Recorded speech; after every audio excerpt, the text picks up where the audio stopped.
थेट जातोय विधान परिषदेमध्ये अजित पवार बोलतायत। ज्या पदावर अनेक सन्माननीय नेते विरोधी पक्ष नेते म्हणून झालेले ह्या सभागृहांनी पाहिलेलं आहे। गडकरी साहेब असतील, त्याच्यामध्ये अनेक मान्यवरांची, विनोद तावडे साहेब असतील, खूप जणांची नावं घेता येतील की त्यांनी हे वरचं सभागृह, मला वाटतं त्याच्यामध्ये माननीय पवारसाहेब पण विधान परिषदेचे विरोधी पक्ष नेते त्या बाबतीमध्ये होते। अनेकांची नावं अध्यक्ष महोदय त्या ठिकाणी घेता येतील।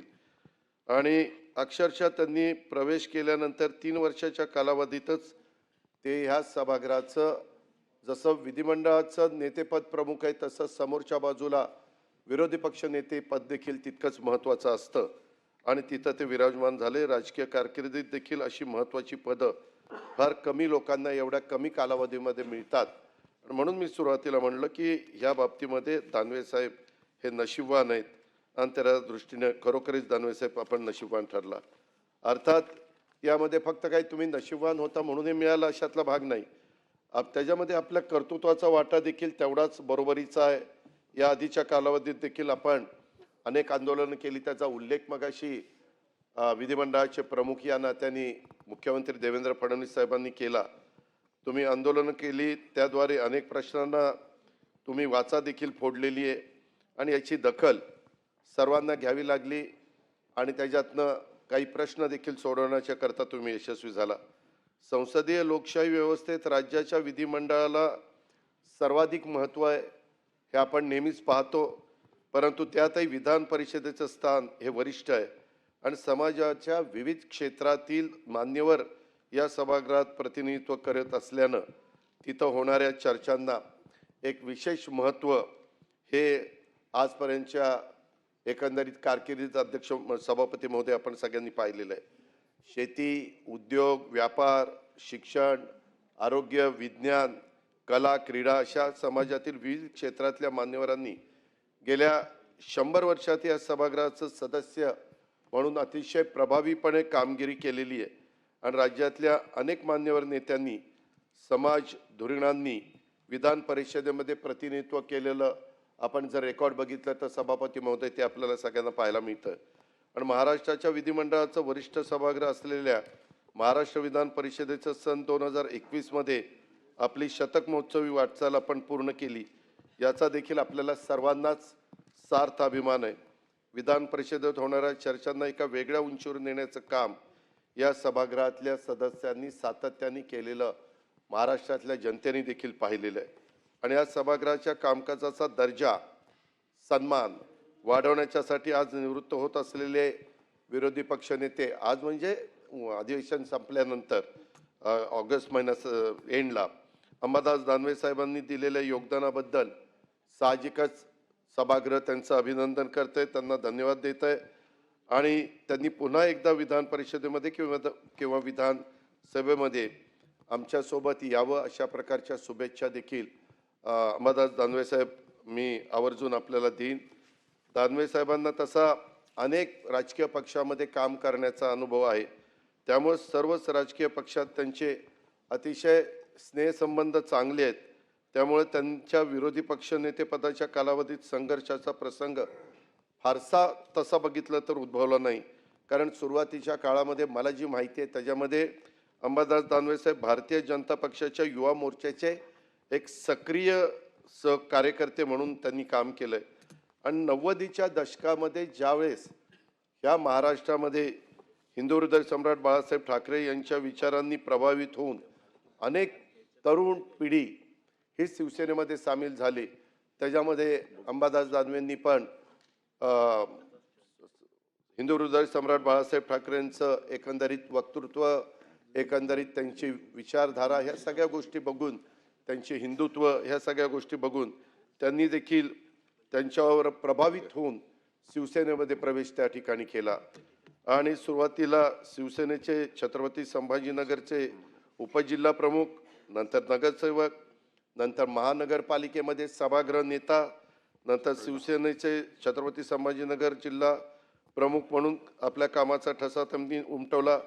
त्याच्यानंतर 2019ला मी मगाशी उल्लेख केला तसं त्यांना तिथल्या स्थानिक स्वराज्य संस्थेचं म्हणजे त्यावेळेच्या औरंगाबाद, जालना या मतदारसंघातनं विधान परिषदेवर भाजप शिवसेना त्यावेळेस युती होती आणि त्या युतीचे उमेदवार म्हणून त्यांची निवड झाली आणि तेव्हापासून त्यांनी इथं काम केलं. हे सगळं काम करत असताना आपण अनेकदा त्यांच्या कामाचा जवळनं सर्वांनी अनुभव घेतलेला आहे. त्यांनी ह्या त्यांच्या संपूर्ण कारकिर्दीमध्ये सदस्य असताना पण आणि विरोधी पक्ष नेते झाल्यावर देखील सभागृहामध्ये जनतेच्या प्रश्नांना वाचा फोडण्याचं काम केलं. शेतकरी असतील, कामगार असतील, सामान्य नागरिकांच्या प्रश्नाच्या करता देखील अंबादास दानवे साहेबांनी आवाज उठवलेला उभ्या महाराष्ट्राने पाहिला, सभागृहाच्या दोन्ही सन्माननीय सदस्यांनी देखील पाहिला. तसं बघितलं तर मगाशी देवेंद्रजींनी सांगितले ती गोष्ट खरी आहे मुख्यमंत्री महोदयांनी, की श्री अंबादास दानवे हे केवळ राजकीय क्षेत्रात कार्यरत नसून ते सामाजिक क्षेत्रामध्ये देखील त्यांचं अतिशय सक्रिय योगदान अनेक त्यांना जवळनं ओळखणाऱ्या सहकाऱ्यांना माहिती आहे. त्यांनी छत्रपती संभाजीनगरमध्ये मातृभूमी प्रतिष्ठान, तसंच अखिल भारतीय वारकरी महामंडळ, शिवाय जिल्हा हँडबॉल संघटना, शिवाय छत्रपती संभाजीनगर कबड्डी संघटना, त्याच्यामध्ये त्यांनी जिल्हा योग संघटना, स्वामी समर्थ प्रतिष्ठान अशा विविध सामाजिक संघटनांच्या मध्ये देखील सभापती महोदय दानवे साहेबांचं काम आहे. आणि श्री दानवे साहेबांनी शिवसैनिकांच्यासाठी शिवकवच विमा योजना ही देखील राबवलेली, अनेक जण त्याचं कौतुक करतात. दुष्काळी परिस्थितीत शेतकऱ्यांना चाऱ्याचं वाटप झालं पाहिजे, अन्नधान्याचं वाटप झालं पाहिजे, टँकरनं व्यवस्थित पाणी पुरवठा मिळाला पाहिजे, शेती अवजारं मिळवून त्या ठिकाणी शेतकऱ्यांना कसं आपल्याला देता येतील, जनावरांच्या छावण्या कशा सुरू करता येतील, मोफत बियाण्याचं वाटप कसं करता येईल, सामुदायिक विवाह सोहळ्याचं आयोजन कसं करता येईल, अशा प्रकारचे अनेक विविध उपक्रम हे विरोधी पक्ष नेत्यांनी राबवलेले अनेकांना माहिती आहे.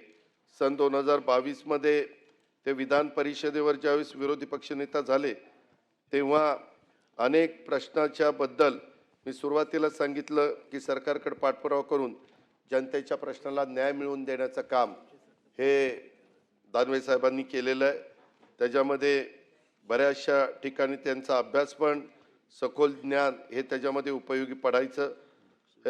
श्री दानवे साहेबांनी शिवसेना पक्षाचं प्रतिनिधित्व करताना पक्षाच्या विचारधारेप्रती निष्ठा दाखवली.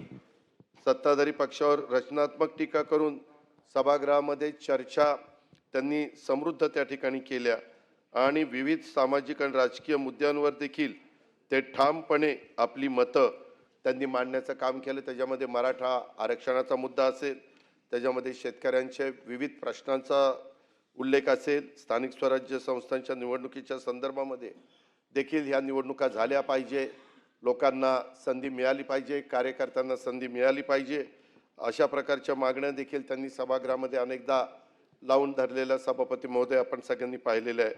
त्यांच्या आक्रमक परंतु रचनात्मक अशा विरोधामुळं सभागृहातील चर्चांना देखील एक दिशा देण्याचं काम झालेलं आहे आणि सरकारच्या काही बाबतीमध्ये निर्णय घेण्यास देखील त्यांनी भाग पाडलेला आहे. सन्माननीय विरोधी पक्षनेते दानवे साहेब यांचा स्पष्ट वक्तेपणा आणि लोकांशी थेट संवाद साधण्याची त्यांची सवय, त्यामुळं ते कार्यकर्त्यांच्यामध्ये देखील एक आवडते नेते म्हणून त्यांची ओळख आहे. विधान परिषदेमध्ये काही वेळा विविध मुद्द्यांवर चर्चा करत असताना अनेकदा सभापती महोदय तुम्हाला माहिती आहे की संघर्षाचा त्या ठिकाणी प्रश्न येतो किंवा प्रसंग येतो, परंतु त्यावेळेस परिस्थिती चिघळत गेल्यानंतर त्यांनी सौहार्दपूर्ण भूमिका घेऊन वातावरण शांत करण्यास मदत केली व सहकार्याची भूमिका घेतली. हेही सभापती महोदय आपण पाहिलेलं आहे. विरोधी पक्षनेता झाल्यावर त्यांनी जनता दरबाराचे पण काही उपक्रम हे राबवले, त्याद्वारेच्या माध्यमातून लोकांशी थेट संवाद साधण्याचं काम आणि त्यांचे प्रश्न जाणून घेण्याचं काम, ते प्रश्न सोडवण्याचं काम आणि दुष्काळ अतिवृष्टी झाल्यावर सातत्याने शेतकऱ्याच्या बांधावर जाऊन देखील त्यांच्याशी संवाद साधण्याचं काम हे त्यांनी त्यांच्या कारकिर्दीमध्ये केलं. हा महाराष्ट्र कधी विसरणार नाही, शेतकरी कधी विसरणार नाही. आणि महाराष्ट्रातील 12 जिल्ह्यात ऑन दी स्पॉट प्रश्नाची सोडवणूक अशाही प्रकारचं त्यांचं काम या काळामध्ये झालं. अकोला शेवगाव दंगलग्रस्त भागांना देखील त्यांनी भेटी दिल्या. मला आठवतं एक मेळघाटमध्ये देखील मुक्काम करून अनेक आदिवासी पाड्यांना भेटी देण्याचं काम त्यांनी त्यांच्या ह्या कारकिर्दीमध्ये केलेलं आहे. अंगतपुरी शिरूर येथे आदिवासी बांधवांशी पण त्यांनी संवाद साधला. दरडग्रस्त हशिडवाडी आणि तळीये गावांना देखील भेटी दिलेल्या सभापती महोदय आपण बघितल्या. त्यांनी गडचिरोलीमधल्या नक्षलग्रस्त भागांना देखील भेटी देण्याचं काम केलेलं आहे. सांगायचं तात्पर्य की महाराष्ट्रातला चांद्यापासून बांद्यापर्यंतचा जो सगळा परिसर विखुरला गेलेला आहे, कुठं जिरायत शेती आहे, कुठं बागायती शेती आहे, कुठं आदिवासी भाग आहे, कुठं बिगर आदिवासी भाग आहे, नक्षलग्रस्त भाग आहे, अशा या सगळ्या भागातल्या प्रश्नाची जाण आपल्याला विरोधी पक्ष नेता म्हणून असली पाहिजे. अशा प्रकारे निश्चितपणे अभ्यास करून दानवे साहेबांनी त्याच्यामध्ये काम केलं. आज हा मोठेपणा त्यांनी त्याच्यामध्ये त्यांचा आपल्याला सगळ्यांना बघायला मिळतोय. शेवटी मी नेहमीच भाषण करत असताना किंवा काही विचार मांडत असताना सभापती महोदय सांगत असतो, काळ वेळ कुणाकरता थांबत नसते. आणि तो बघता बघता त्यांचा 6 वर्षाचा कारकिर्दीचा काळ आज हा संपत आलेला आहे. ह्या अधिवेशनाचं हे शेवटचं अधिवेशन असल्यामुळं त्याच्यामध्ये आज त्यांचा इथला कार्यक्रम, आज विरोधी पक्ष नेते अंबादास दानवे यांचा निरोप देण्याचा कार्यक्रम इथं आयोजित केलेला आहे. मी पुन्हा एकदा त्यांच्या पुढच्या वाटचालीला दानवे साहेब मनापासून शुभेच्छा देतो. निश्चितपणे तुमची पुढची कारकीर्द ही अधिक उत्तम, तुमच्या आजपर्यंतचा जो अनुभव आहे त्या अनुभवाच्या जोरावर तुम्ही अधिक चांगल्या प्रकारचं काम महाराष्ट्राच्या सर्व जाती धर्माच्या लोकांच्या करता कराल, अशा प्रकारचा खात्री मी ह्या निमित्तानं बाळगतो. आणि व्यक्तिशः माझ्या वतीनं, माझ्या पक्षाच्या वतीनं, तसंच आमच्या महायुती सरकारच्या वतीनं तुम्हाला पुढच्या वाटचालीच्या करता, राजकीय आणि सामाजिक कारकिर्दी करता मी मनपूर्वक शुभेच्छा देतो आणि या ठिकाणी थांबतो. धन्यवाद. लोकशाही मराठी ऐका, पहा, जागरूक रहा.